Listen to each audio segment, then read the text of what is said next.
Hello everyone, welcome to study time with new informative video. UPSC से जो assistant commandant की भर्ती आती है वो भर्ती आ चुकी है। उसका जो नोटिफिकेशन है जारी हो गया है।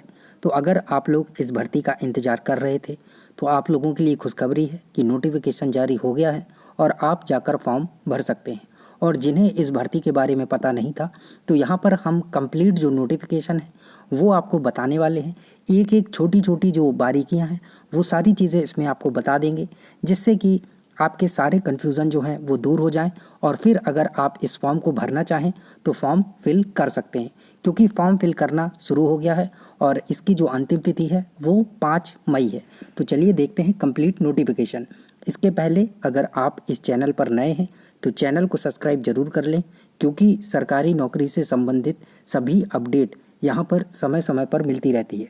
तो चलिए शुरू करते हैं। तो देखिए, जो यूपीएससी से असिस्टेंट कमांडेंट की भर्ती है वो आ गई है और इसके जो फॉर्म फिल करना है वो भी शुरू हो गया है। ठीक है, आज 15 तारीख को ये आ चुकी है और एलिजिबिलिटी जो है उसमें कुछ नहीं है, सिंपल सा ग्रेजुएशन मांगा गया है आपसे। ठीक है, सिंपल ग्रेजुएशन होना चाहिए आपके पास और जो फिजिकल एबिलिटी मांगी गई है वो होना चाहिए, मतलब जो हाइट वगैरह है, चेस्ट वगैरह है, ये सारी चीज़ें।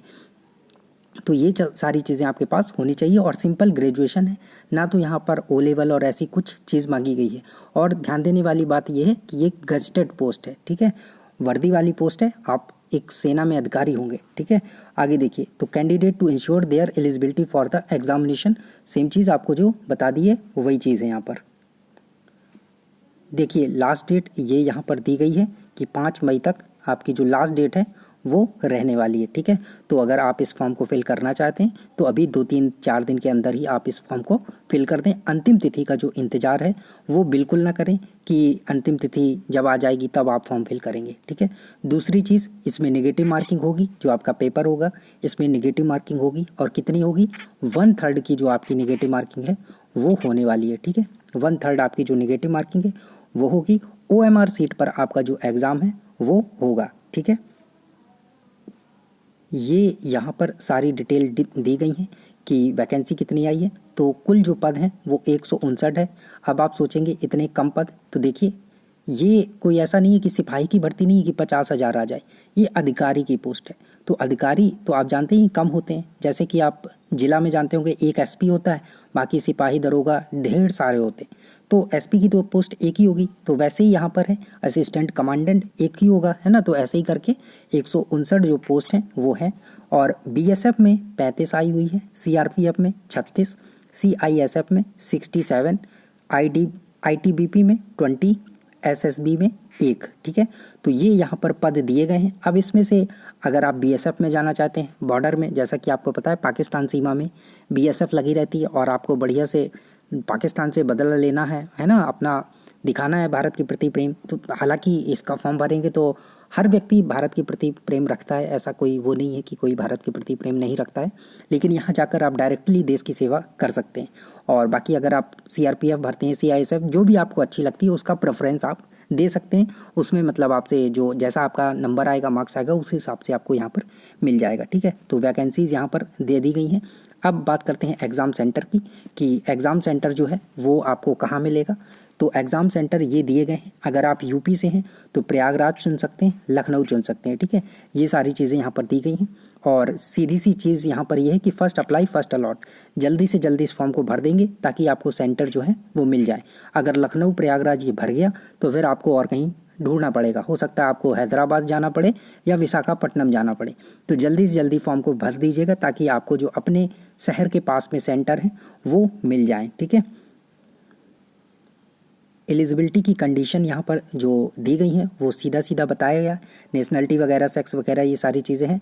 एज लिमिट देख लीजिए, एज लिमिट जिसमें बच्चे कंफ्यूज होते हैं, तो बोला गया 20 साल और 25 साल, इनके बीच में जो होगा वो इस फॉर्म को भर सकता है। और डेट भी दे दी गई है कि 2 अगस्त 1996 यानी 2 अगस्त 1996, इसके पहले आपका जन्म नहीं होना चाहिए। मतलब 1 अगस्त 1996 को भी हुआ होगा तो आप एलिजिबल नहीं होंगे। और नॉट लेटर देन 1 अगस्त 2001, 2001 के बाद का जन्म नहीं होना चाहिए। 2 अगस्त को पैदा हुए हैं 2001 में तो भी आप फॉर्म को नहीं भर पाएंगे। तो यहाँ देख लीजिए, इन दोनों तिथियों के डेट के बीच में आप पैदा हुए होना चाहिए, ठीक है। बाकी जो रिलैक्सेशन आपको मिलता है वो सरकारी जॉब में है ना, यूपीएससी जो भी देता है तो वो आपको सारा वैसा दिया जाएगा, ठीक है। चलिए आगे देखिए, फ़ी की बात यहाँ पर बताई गई है।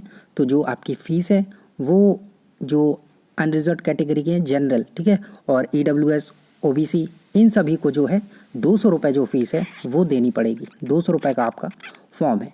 लेकिन जो फीमेल है किसी भी कैटेगरी से उनको कोई भी फ़ीस नहीं देनी है, कोई भी फ़ी नहीं है उनकी। साथ में एससी एसटी ये सारी चीज़ें, ठीक है। सिर्फ अनरिजर्व कैटेगरी में जो जनरल, ओबीसी और ये जो जनरल कैटेगरी में आपके आएंगे वो विद्यार्थी, ईडब्ल्यूएस वाले, ओबीसी, ये सभी लोगों को फ़ीस देनी पड़ेगी। लड़कियों के लिए कोई भी फ़ीस नहीं है, भले ही किसी भी कैटेगरी से हो, ठीक है। आगे देखिए, यहाँ पर आपको सिलेबस और उसका एग्ज़ाम का पैटर्न कैसा होगा ये सारी चीज़ें बताई हैं। तो रिटिन आपका जो एग्ज़ाम है वो 8 अगस्त को होगा। आपको पता है यूपीएससी है, डेट वगैरह सब क्लियर रहती है एकदम, कोई भी इसमें वैसा नहीं है कि कब होगा। 10 बजे से 12 बजे तक पहला पेपर होगा, 2 बजे से 5 बजे तक दूसरा पेपर होगा। पहला जो पेपर होगा वो 250 नंबर का होने वाला है, ठीक है, जनरल एबिलिटी एंड इंटेलिजेंस। दूसरा पेपर जो होगा वो आपका स्टडीज, जनरल स्टडीज़, ऐसे एंड कम्प्रीहेंशन का होगा, 200 नंबर का ये होगा, ठीक है।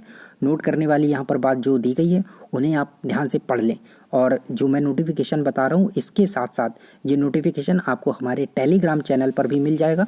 वहाँ जाकर आप सबसे पहले पूरा जो नोटिफिकेशन है वो खुद से रीड कर लें एक बार, और फिर अगर आपको कोई कन्फ्यूज़न लगता है कि नहीं यहाँ समझ नहीं आ रहा है तो आप कमेंट सेक्शन के माध्यम से पूछ सकते हैं। चलिए आगे देखिए,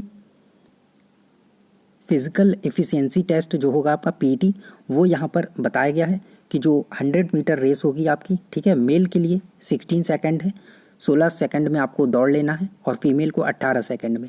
दूसरा है 800 मीटर की रेस होगी, ठीक है, 3 मिनट 45 सेकंड में दौड़ना है पुरुष को, और महिला को 4 मिनट 45 सेकंड, ठीक है। लॉन्ग जंप होगी आपकी 3 मिनट 3.5 मीटर की होगी मेल के लिए, फीमेल के लिए 3 मीटर की होगी। शॉर्ट पुट होगा 7.26 kg का, ठीक है, ये 4.5 मीटर मेल के लिए, फीमेल के लिए ये नहीं है, ठीक है। ये सारी चीज़ें यहाँ पे आपको बता दी गई हैं। इसके बाद आपका जो इंटरव्यू है, पर्सनालिटी टेस्ट, वो होने वाला है, और ये 150 नंबर का होगा, ठीक है। 150 नंबर का आपका जो इंटरव्यू है वो होगा। बाकी यहाँ पर फाइनल सिलेक्शन कैसे होगा, मेरिट कैसे बनेगी, सारी चीज़ें यहाँ पर ये बताई गई हैं, तो इन्हें आप खुद से देख सकते हैं।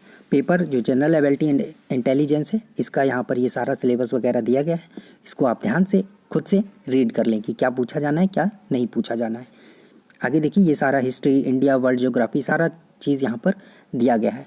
अब बात करते हैं यहाँ पर कि आपसे जो फिज़िकल और मेडिकल स्टैंडर्ड हैं वो क्या मांगे गए हैं। तो देखिए, आप अगर मेल हैं तो आपकी 165 हाइट होनी चाहिए, फीमेल 157 हाइट मांगी गई है। चेस्ट 81 सेंटीमीटर मांगा गया है मेल के लिए, फीमेल के लिए नहीं, ठीक है। वेट 50 kg होना चाहिए मैन का, और वुमेन का 46 kg। इससे कम है तो अभी से कुछ खाना वाना शुरू करिए ताकि आपका जो वेट है वो बढ़ जाए। यहाँ पर देखिए, मेडिकल स्टैंडर्ड जो मांगे गए हैं, डिस्टिंक्ट विजन 6.6, 6.9, ये सारी चीज़ें आपको यहाँ पर दी गई हैं, इन्हें आप ध्यान से देख लें। खैर ये तो सारी चीज़ें बात की हैं, सामान्यतः नॉर्मल ही होंगे आप, और एज वगैरह सारी चीज़ें आपको यहाँ पर बता दी गई हैं।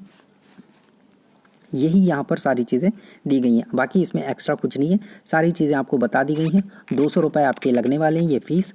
जनरल कैटेगरी के, ईडब्ल्यूएस और ओबीसी, फीमेल, एससी एसटी, इन सभी को छूट है।